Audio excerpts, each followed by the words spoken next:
Wife of भगवान Chaudhari. Chaudhari. Bombay Court Fees Act. Death of person. Death of person making reference under section 18. Under section 18.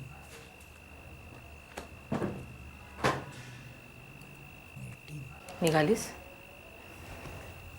हो. सगळं सामान घेतलंस ना? केव्हा येतेस परत? बघू. बघू म्हणजे? अभिजित, टॅक्सी आणतोस?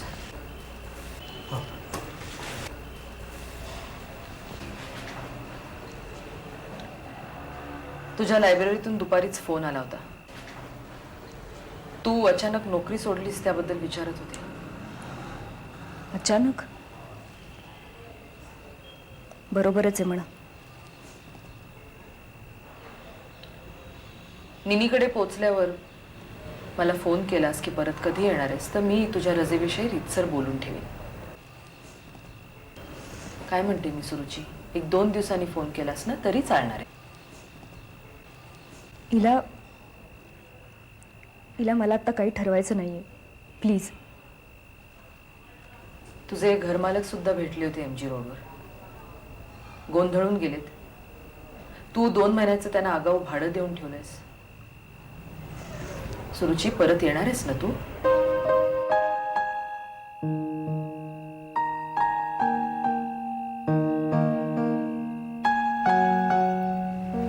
हे बघ, काळजी करू नकोस. मोकळी राहा. सगळ्याचा नीट विचार कर. आई बाबा केव्हा येणार आहेत? पुढच्या आठवड्यात. स्वरूपही येणार आहे. अरे वा. मग त्या सगळ्यांना एकदा इथे घेऊन ये ना. भेट होईल.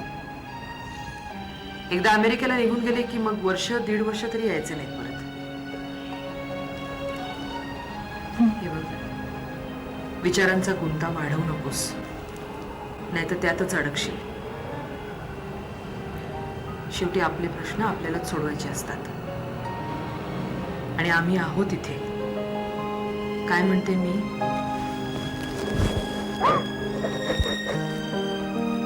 टॅक्सी आणली. निघायचं?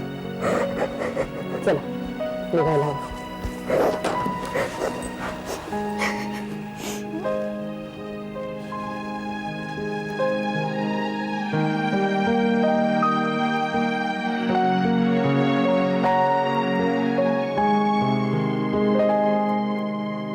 हे बघा सप्रेबाई, शेवटी नियम म्हणजे नियम आहेत. नियमांच्या बाहेर जाऊन संस्थेचं कुठलंही काम करण्याची अजिबात गरज नाही. नाही, उद्या आपली बैठक आहे कार्यकारिणी मंडळाची. त्यात आपण या मुद्द्यांवर चर्चा करूच. ती जी कोण अनुसूया आहे तिला आपल्या संस्थेत दाखल करून घ्या. रोजगार उपलब्ध करून द्या. नाही, बाहेर राहून संस्थेत काम करण्याची पद्धत नाही आपल्याकडे. ही संस्था म्हणजे काही व्यापारी जागा नाही आहे. नाही, आणि संस्थेतल्या बायकांना आपण सवलती देतो कारण ती त्यांची गरज आहे. त्रास होत असेल नवऱ्याचा तर संस्थेत दाखल व्हा. आता आमच्या लक्ष्मीचं तुम्हाला ठाऊकच आहे. तिलाही हा प्रश्न भेडसावत होता. संस्थेत राहण्यापेक्षा तिने माझ्या घरी राहणं पसंत केलं. घरातली बनून राहिली. नाही, आपण मोकळेपणाने करत राहायचं काम. पण त्या मोकळेपणाचा ह्या लोकांनी गैरफायदा घेता कामा नये. ठीक आहे, नंतर बोलू. बाईसाहेब, जेवण होईस तोपर्यंत आता तो फोन बाजूला ठेवायला हवा. नाही, संध्याकाळपासून त्याच्यातच गुंतून पडलाय. अगं, संस्थेची तिमाही बैठक आहे ना उद्या, त्याच्यासाठी गडबड. उद्या जाणार आहात मीटिंगला? म्हणजे काय? का? नाही, म्हटलं सुरुची ताई उद्या येणार आहेत. बैठक संध्याकाळी आहे. ती सकाळी 10-10:30 पर्यंत पोहोचेल घरी. म्हणजे आपण त्यांना आणायला स्टेशनवर नाही जायचं? लक्ष्मी, 6 वर्षांमध्ये कुणी घरचा पत्ता विसरत नाही. आणि त्यातनं तुला जायचं असेल त्याचा. मी एकटी? नाही बाई नको. का ग? त्या समोर आल्यावर काय बोलणार मी त्यांच्याशी? नुसता विचार केला तरी गोंधळ होतो माझा. घटनाच अशी वाईट घडली आहे की लक्ष्मी, तो काही आपल्या कुटुंबाचा एक भाग नव्हता, त्यामुळे त्यावर चर्चा नको. आजही नको, यापुढे कधीच नको. कळलं? जा तू.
आलीस?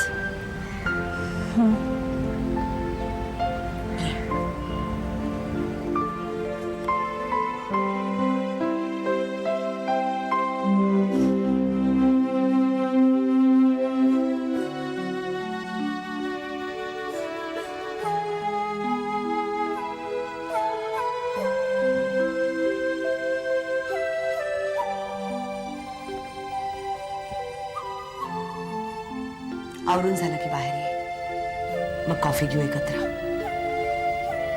हो.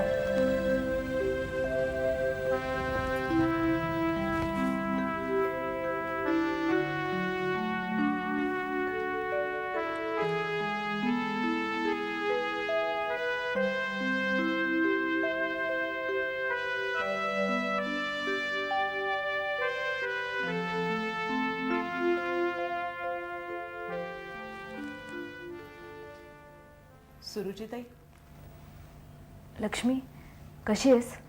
मी बरी आहे. तुम्ही कशा आहात? ठीक आहे. नाश्त्याला पोहे करू? बाकी माझ्या परीनं मी तुमची खोली व्यवस्थित आवरून ठेवली आहे बघा. छान आवरलेस. एकदम स्वच्छ, सगळ्या वस्तू जागच्या जागी. आत्ता आता तर कुठे जमायला लागलंय बघा. आणि बाईंना किती व्यवस्थितपणा आवडतो तुम्हाला माहितीच आहे ना.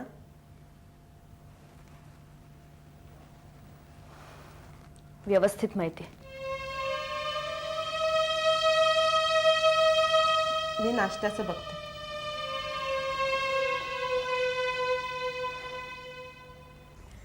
अतिशय दरारा होता तिचा, मुख्याध्यापिका म्हणून. कडक शिस्तीची. कुणीही चुकलं ना तर दया माया न दाखवणारी. घरातही तीच शिस्त, तेच नियम. मीही त्याला अपवाद नाही. सगळीजण तिला घाबरून असायची. पण मुळातच एवढी कर्तबगार की कुठेही नाव ठेवायला जागा नव्हती. ती रिटायर झाली ना तेव्हा मुक्त कंठाने प्रशंसा केली सगळ्यांनी तिची. गुणगान गायलं गेलं तिच्या कामाविषयी, शिस्तीविषयी. रिटायर झाल्यानंतर बहुतेक वेळ मग ती घरीच असायची. माझ्यावर सतत तिची सावली पडल्यासारखं झालं होतं. सतत जाणवायचा तिचा वावर, तो आवाज, तिची चाहूल. निनी,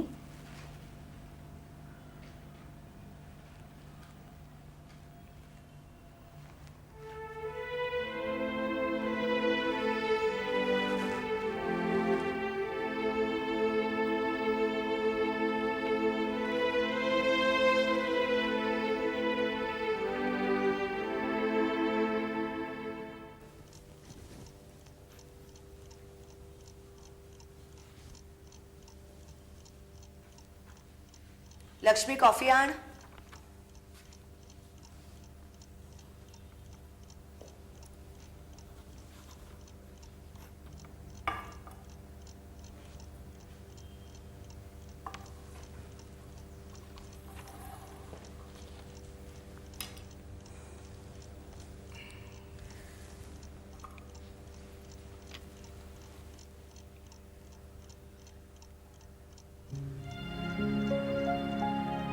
काही बदल नाही तुझ्यात गेल्या 6 वर्षात.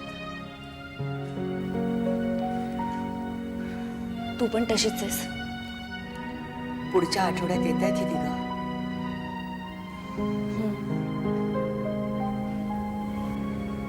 तुला पत्र आलं असेलच. हो,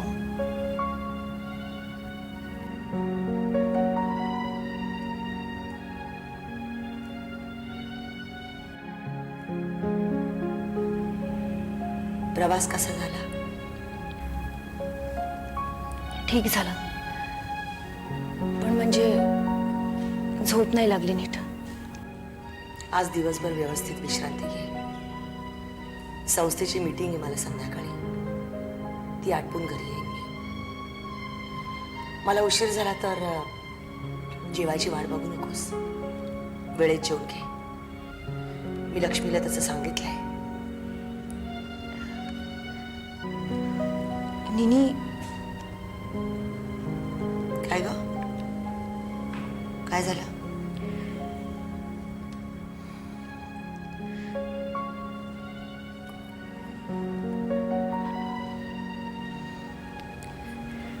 संध्याकाळी विश्रांती झाल्यानंतर बाहेर फिरून यायचं तर फिरून ये. कुठे जाणार मी? का? तुझ्या बऱ्याच जुन्या मैत्रिणी आहे तिथे, भेटून ये त्यांना. कुणी नाही येत. असं कसं? परवा ती मर्लिन भेटली होती मला. इथेच असते ती लग्नानंतर. बराच वेळ बोलत होती, तुझी चौकशी करत होती. तुझा पत्ताही दिला मी तिला.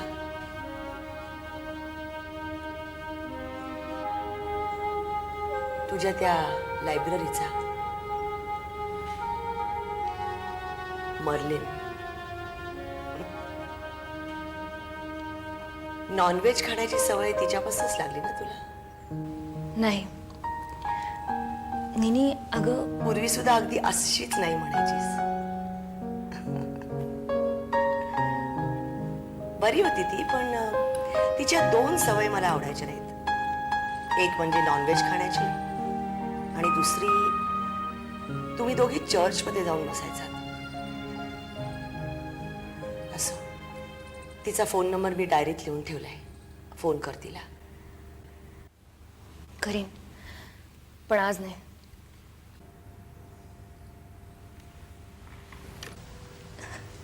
निनी, निनी, माझं पत्र मिळालं ना?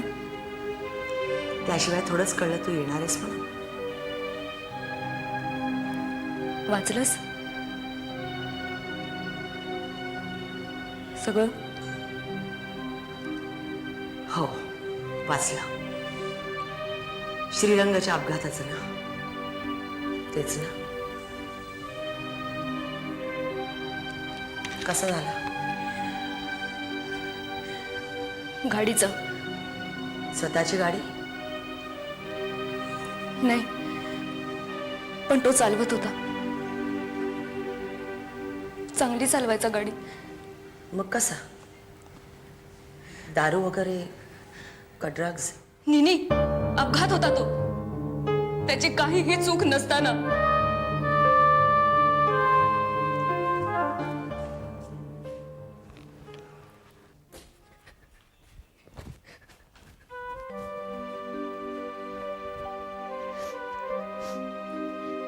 अतिशय स्थिर वृत्तीचा होता श्रीरंग. अजिबात चंचल नव्हता. दारूच्या थेंबाला स्पर्श सुद्धा करायचा नाही, बाकी सगळं लांब राहिलं. स्वतःला काय पाहिजे ना ते पुरेपूर जाणणारा होता, कधीही न चुकणारा.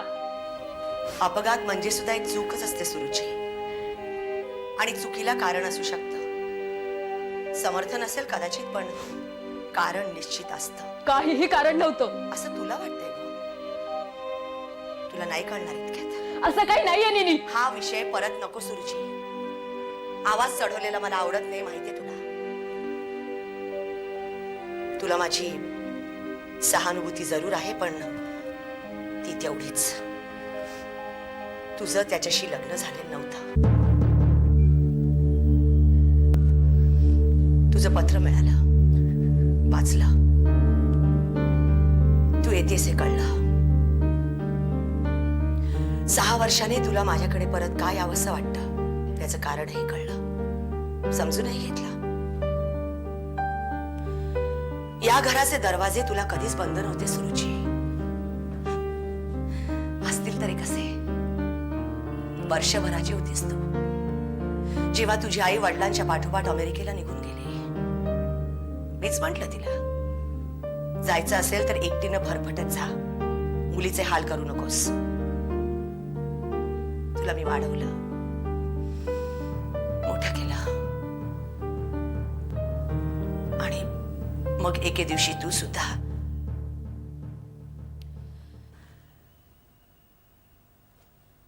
असो. जुनं उगाळत बसायचं नाहीये मला, कारण त्यातून काहीही हाती लागत नाही. एक मात्र नक्की,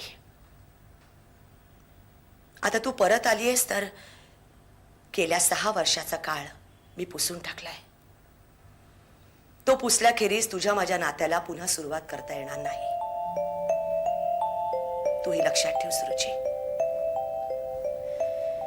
जुनं गेलं, भूतकाळात जमा झालं, संपलं सगळं. दुबळ्यासारखं भूतकाळात डोकावत बसू नकोस.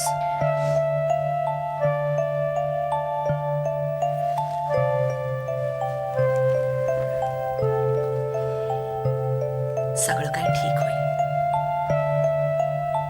पडत थोडा वेळ. जेवणाच्या वेळेपर्यंत नको.